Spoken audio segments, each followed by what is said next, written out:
कि supreme court की इस टिप्पणी के पहले भी सुप्रीम कोर्ट ने फटकार लगाई है। एनबी रमन्ना का भी उन्होंने जिक्र किया। 2022 की जो याचिका थी इंडियन मेडिकल एसोसिएशन की, उस एसोसिएशन ने जो याचिका लगाई थी उस पर उस वक्त के तत्कालीन चीफ जस्टिस ने जो फटकारा था उसका भी पत्रकार महोदय ने जिक्र किया। लब्बुलवाब यह है कि बाबा रामदेव भ्रामक विज्ञापन डाल करके अपने उत्पाद का प्रचार कर रहे हैं, प्रसार कर रहे हैं और माल बना रहे हैं।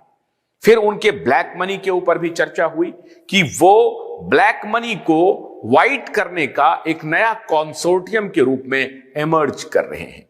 यह भी हमारे पत्रकार महोदय ने बताया।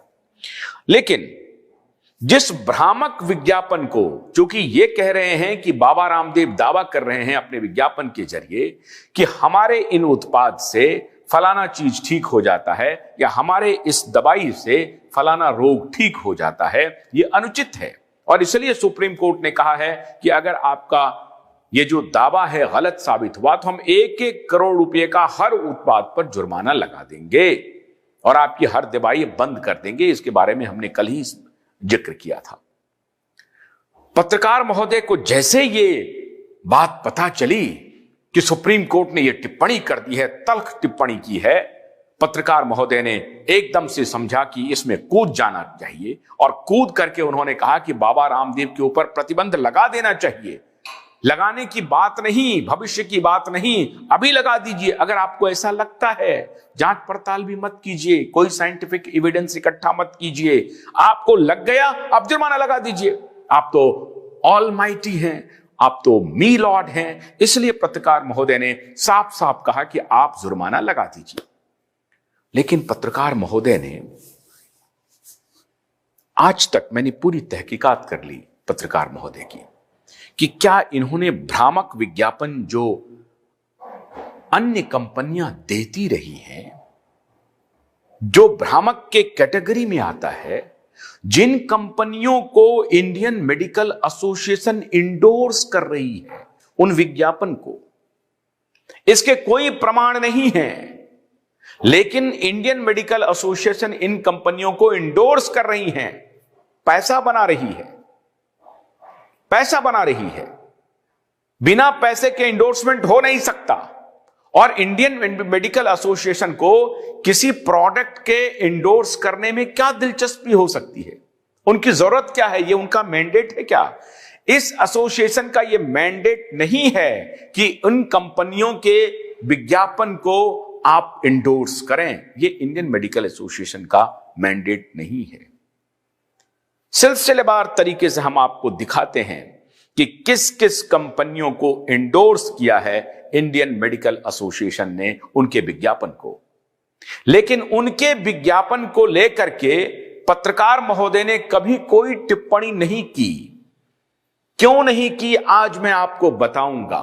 यह पत्रकार महोदय का भी दोष नहीं है, यह हमारा इकोसिस्टम ऐसा बनाया गया आजादी के बाद से कि उस इकोसिस्टम में जो कुछ भी उस एजेंसी के माध्यम से हमारे पास आती रही उसी को ज्ञान का पर्याय मान लिया गया। वही ज्ञान है, बाकी सब अज्ञान है। मैं आपको आज बहुत बारीक बात बताऊंगा कि कैसे इस पत्रकार महोदय की अज्ञानता के पीछे का कारण क्या है, कि क्यों ये जानबूझकर अज्ञानी बने हुए हैं। मैगसेसे अवार्ड किस फाउंडेशन की तरफ से आता है और मैगसेसे अवार्ड विनर ये पत्रकार महोदय, जो फाउंडेशन है उस फाउंडेशन का दुनिया के हेल्थ केयर से, ये मेडिकल बाजार से क्या रिश्ता है, और फिर उस फाउंडेशन का WHO से क्या रिश्ता है, और फिर उस फाउंडेशन विशेष का इस पत्रकार महोदय से क्या रिश्ता है, और फिर इस पत्रकार महोदय का सुप्रीम कोर्ट की टिप्पणी के बाद रामदेव पर अटैक करने का रिश्ता क्या है। इसमें एक सर्कल है। इस सर्कल को आज आपको जानना बेहद जरूरी है।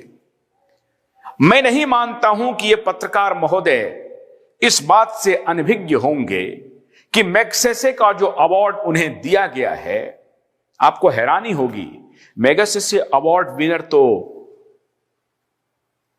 विनोबा भावे भी थे। भारत के पहले मैग्सेसे अवार्ड विनर आचार्य विनोबा भावे थे। तहकीकात करने के क्रम में यह जानकारी मिली कि मैग्सेसे अवार्ड दिया क्यों जाता है।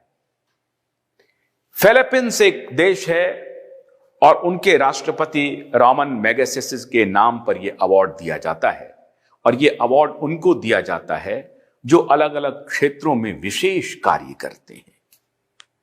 लेकिन जो फाउंडेशन अवार्ड देती है, उस फाउंडेशन के बारे में आप में से ज्यादातर लोग अनभिज्ञ हैं।